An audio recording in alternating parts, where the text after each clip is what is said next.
I want to talk about some of the benefits that I have experienced. Some of them are physical, some of them are mental. All of them, I would say, are positive. There's been no more heartburn.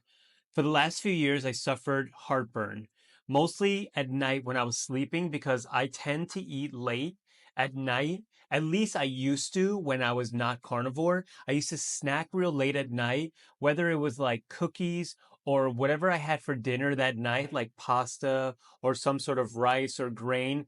I would end up eating again a few hours after I ate dinner, which normally is between 6 and 7 p.m. So I would normally eat a second dinner by 10 o'clock. Let me know down in the comments if this is something that you've done as well, so you know what I'm talking about. And so in the middle of the night, I would literally wake myself up with an acid burp, which was very painful. I mean, it would literally just keep me up. I would have to put a double pillow, or I would literally just get out of bed and sit somewhere for a few hours until I passed out of exhaustion. The heartburn didn't only happen when I was sleeping, it would also happen during the day at random times. I would just be talking to somebody and I would just like burp out what I ate the night before or the day before or even from a few hours before. And it would just, as I mentioned, it would just have this like pain and you would see it on my face. I made this like expression like it was bad. Actually, there's times where I'm like, I'm about to burp or something, and I'm like, oh my, I'm almost have like PTSD from it.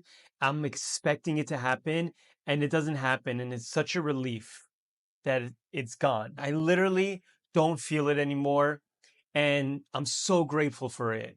But I didn't know that eating meat would get rid of it because the dialogue goes that meat is very acidic for the body, especially in the vegan community, which I was part of for a very long time. I even opened up my own vegan restaurants. That's how passionate I was about the vegan movement. I was a strict vegan, hardcore, militant, cult like behavior. Number two is I suffered horrible, horrendous back pain. Sometimes I would even cry from it. I thought I had to get surgery. I would literally get acupuncture done on me. I've been going to chiropractor since I was 13 years old. That's when I started my food addiction. I'm talking about like highly processed white Wonder Bread. This is before the time that they had Dave's Magic Bread and all these like alternative whole wheat, 12 grain gluten-free breads.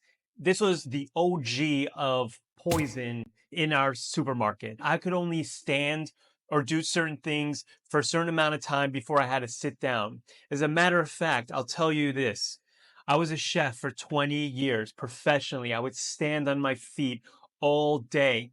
My back pain got so bad that I had to take painkillers. I became highly addicted to these drugs that I had to check myself into a rehab, which happened in 2016, just before I went vegan. Back pain was definitely something that I thought I was going to have to live with the rest of my life. Third thing that's happened to me, anxiety. I used to feel this anxiety in my solar plex right here, super anxious. I couldn't stop thinking about the certain thing that I was worried about. Even after I took care of it, I would still think, did I do it correctly? Whatever that may be, whether it was like a bill that I had to pay, whatever the case was, I had really, really bad anxiety. I thought that I had to take some other medication to calm me down. I don't know if it's the food, but that anxiety is gone. Even when I think of what the worst thing that could happen to me, I don't feel that worst thing. Number four is food cravings. I used to think about food all the time. While I was eating, I was already thinking about my next meal. I have a very addictive personality. Those things that like made me feel good in the moment would make me feel like crap later on. If we go somewhere, first thing I'm thinking of is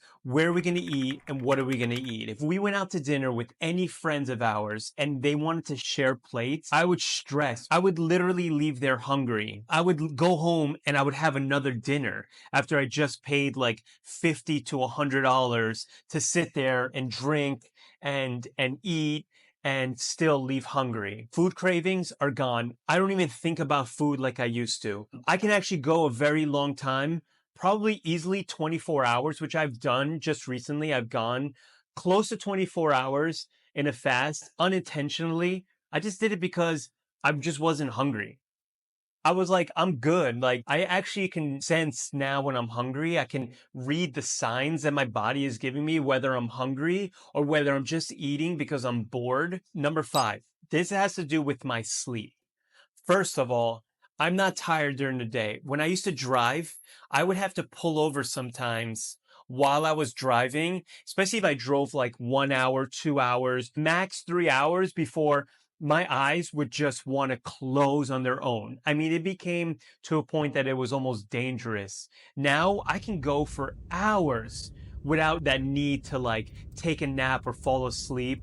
It's weird. It's like I don't crash anymore. I guess that's really what it is now that I'm kind of talking about it. I'm not crashing from this type of food. I dream every night. I mean, I could fall asleep, wake up 7 hours later, use the restroom, go back to sleep, and go right back to the same dream. That last part, going to the same dream, doesn't really have much to do with carnivore. I don't want to assume anything, but the fact that I can sleep all night long without waking up at 3 in the morning with that anxiousness because I forgot to do something or I didn't plan something for the next day doesn't happen anymore. I could sleep straight through the night. It's amazing. The deep REM sleep that I'm getting now has been helping me during the day to not want to fall asleep because I get my rest at night. The sixth positive thing that has happened to me, of course, which happens to a lot of people that go carnivore or keto, is weight loss. Now, I don't mean that I actually lost pounds on the scale, but shirts like this shirt used to fit a lot tighter on me. And now it's loose. I feel good. I can tuck my shirt in for work and not have a stomach bulging out or have my love handles popping out of the back, which I used to have. And it was kind of embarrassing. And I'm a little bit vain.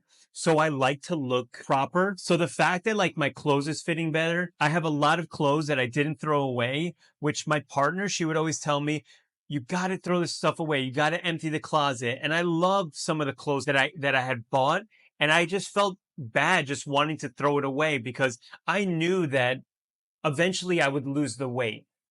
And as I mentioned, I'm not going down on the scale much. To be honest, I started 205. Now I'm 196. It's been 30 days since I started my carnivore journey. So yes, I have lost 10 pounds eating the way I'm eating. I'm not restricting myself. If you look at my YouTube shorts, you can see that I'm eating a lot of really, really delicious, satiating, high nutritional value food. So I'm definitely not starving myself. This isn't a diet. To me, this is a lifestyle. Diet is temporary. It's not what you're going to be doing for the rest of your life because it has more benefits than just weight loss. That's the cherry on top, is the weight loss. Everything else is really the benefit that's going to give me a longer, more valuable life. Number seven, I have a bald spot back here, which is actually growing back miraculously. I'm 40 years old.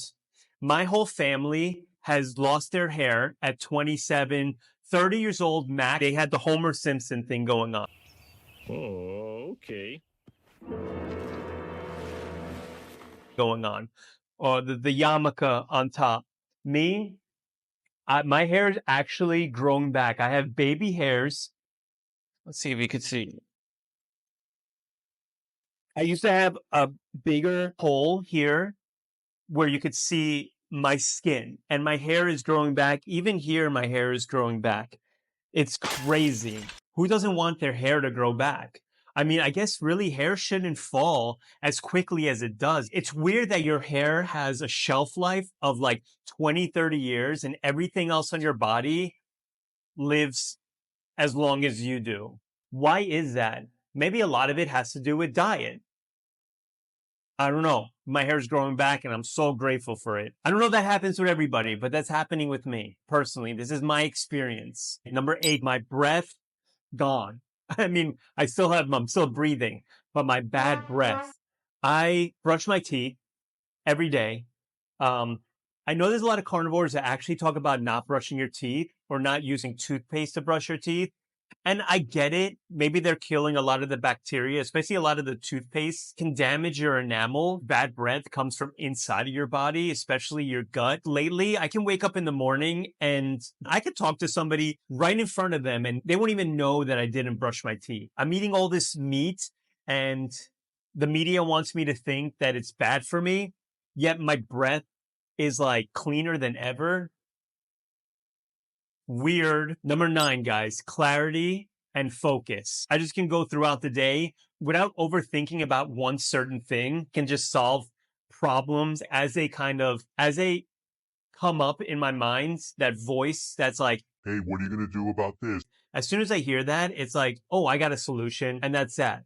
And then I just move on. The fact that like I don't have anxiety anymore helps me to think more clearly and have more I'm reading a lot more right now. I'm doing a lot more things on the side. I have a few jobs. I have an Amazon store that I focus on. I have this YouTube channel that I try to focus on daily. And I have a sales job, which sales job is a lot of thinking, a lot of negotiating, a lot of selling, scripting. And if you're not focused, the other they're going to sense your fear and they're not going to want to buy from you. This is my personal experience. I felt a lot more clarity and a lot more focus. And number 10, my depression is I'm happy to wake up every single day without this addiction of carbs and sugar. When you have an addiction, it's something that you have to take with you everywhere you go. It's this little devil that sits on your shoulder and tells you that you need this thing to feel better. You have an attachment. There's something that you can't live without. You can't be happy without it. That voice is gone. I have never been diagnosed with depression from a doctor. I actually don't go to many doctors. I find other ways and other means to deal with the situation that life brings to me. Yes, I did go to a rehab because I was very, very addicted to these pharmaceutical drugs. That's what most pharmaceutical medicines are. They just treat the symptom. They don't treat the root cause of something. So you will get hooked on them because you're always going to be suffering from that thing that's causing it. So the cause will always be there and you have to supplement it every single day. It's criminal. Hopefully one day we can all realize that we can do so much more without prescription pills. Maybe there's some of you guys that have to take it for certain things. Like if I'm not going to speak for everybody, I'm speaking for me personally. I do not have health insurance. I do not go to doctors. My health insurance, I am my own health insurance. What I put in my body and in my mind is my health insurance. I take care of my own health. I work out, read. I don't play video games. Nothing wrong with video games, but I just don't do those things. I try to do things that will better my life. So those are the 10 things that I've noticed from going carnivore for the last 30 days strict. I started in January. I did all of January, but I slipped because I was still addicted and I had reservations.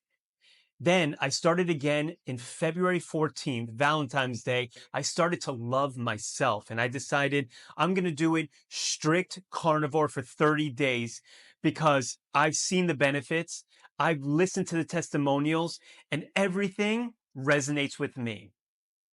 I was once a vegan. I am no longer a vegan. Will I be carnivore the rest of my life? Probably. Do I care if you or anyone else is carnivore? No. Do I think they should go carnivore, especially when they have some sort of autoimmune disease or maybe some sort of inflammation? Yeah, I do think that it can help because it's helped me personally. I wouldn't tell somebody to do something if it didn't help me. That's the 10 benefits that I've gotten out of a strict carnivore diet, eating lots of red meat, eggs, butter, bacon, as clean as I possibly can eat, no sugar, no starving myself, and no overeating. Just eating to satiation, eating to what my body said, you're good. Subscribe for more. I post a lot of cooking videos. I'm going to be updating my kitchen soon, so I'll be doing a little bit more of a long form cooking where I'm going to be showing you how to stay creative on a carnivore diet so you don't lose interest. If you are losing interest, I'm not saying that eating a ribeye steak is not interesting every single night, but if you need a little bit more creativity to keep you on this path, watch my channel. I'll be sharing a lot more videos on that. All right, guys. Until next time, peace.